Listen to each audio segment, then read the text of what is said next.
The multifamily housing market. It's a major driver of the American economy. It's big. And it's growing. It's vibrant.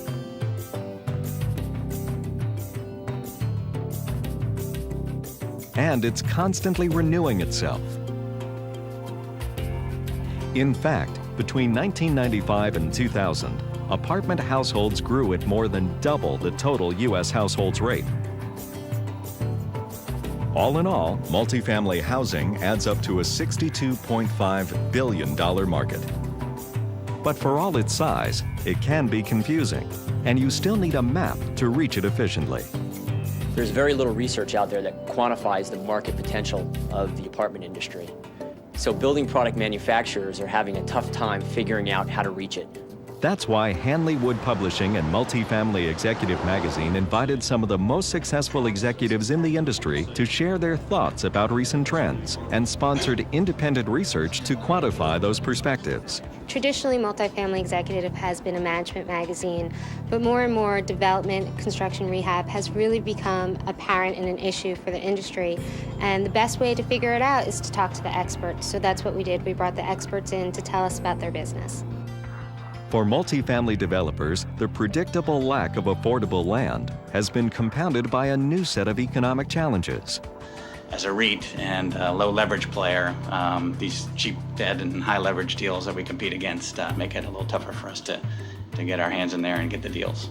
For the first time in my career, we're getting beat by townhouse developers who will pay more and do more density.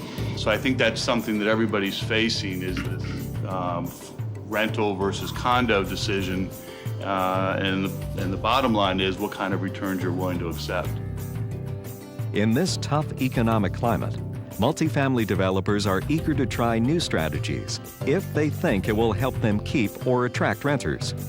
Single-family housing has become a huge competitor to the apartment industry, and that's forcing a lot of these people in the room today to make decisions differently than they did 10 years ago. The lack of land has forced us, as Richard mentioned, to be more creative, and you're seeing stuff happening out there that no one ever would have dreamed of 5 to 6 years ago. That's part of the nature of the business now, is that we're all getting out of the box and trying to think of something new and different that's going to attract that extra 10% to get our leases, our building leased up first and without concessions. We're doing the above-grade parking, wrapping the building around it. We can get 50 or so of the acre. We're doing podium parking, 2 levels of garage, and building the building on top of it, and we can get 80 to 90 of the acre.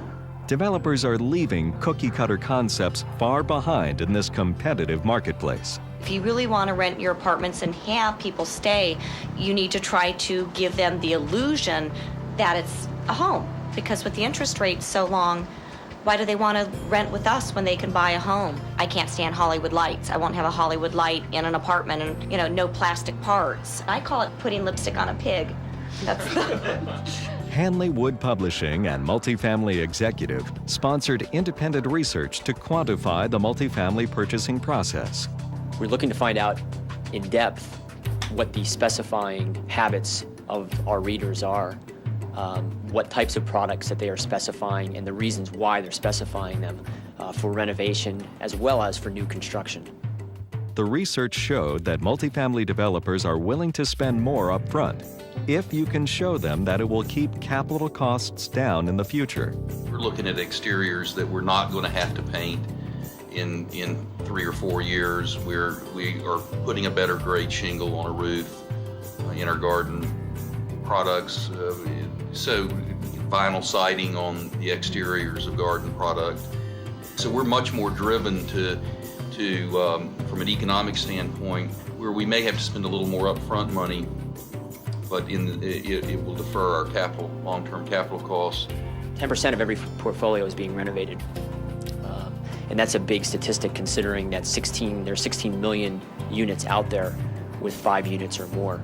They're doing a lot of shopping around. They like to build models, and they like to touch and feel before they buy. Very early on, probably at the time we're breaking ground, we'll do mock-ups of kitchens and of baths, of corridors, etc. Build them, have different suppliers come in, and they each get a room to build things in, and we'll be looking at quality, we'll be looking at finishes, et cetera. We'll make our decisions based upon something we can touch and smell and feel, as opposed to from catalogs. It became apparent that suppliers who want to sell into the multifamily development market need to reach the developers, and that many are not getting high enough in the chain.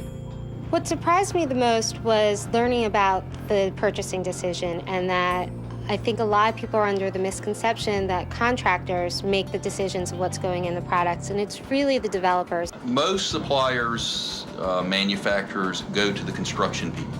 Very seldom do they come to the developer, who interestingly makes most of the decisions in terms of the product. So whether it's shingles or windows or cabinets or appliances and those kinds of things, very seldom do they come and try to sell to me. Whether it's new construction or renovation, you need to reach the entire decision-making team. It's a group effort with construction development management. Probably early on there's design meetings that go on constantly for probably the first couple of months of when we're designing a product. It really has to be a group effort with all three functional areas talking about it and figuring out whether it makes sense to make a change on a product or not. It's a big market, but it's not incomprehensible. Here are just a few of the insights Multifamily Executive Magazine has developed to help you sell into it. First, know your customer's business. Understand that the multifamily housing market is unique and distinct from the single-family housing market. There are specific motivational factors in this industry you won't find anywhere else in the construction industry. Develop product presentations that address issues important to multifamily housing owners and developers. Be sure to call on all of the key multifamily housing specifiers, not just those in construction management.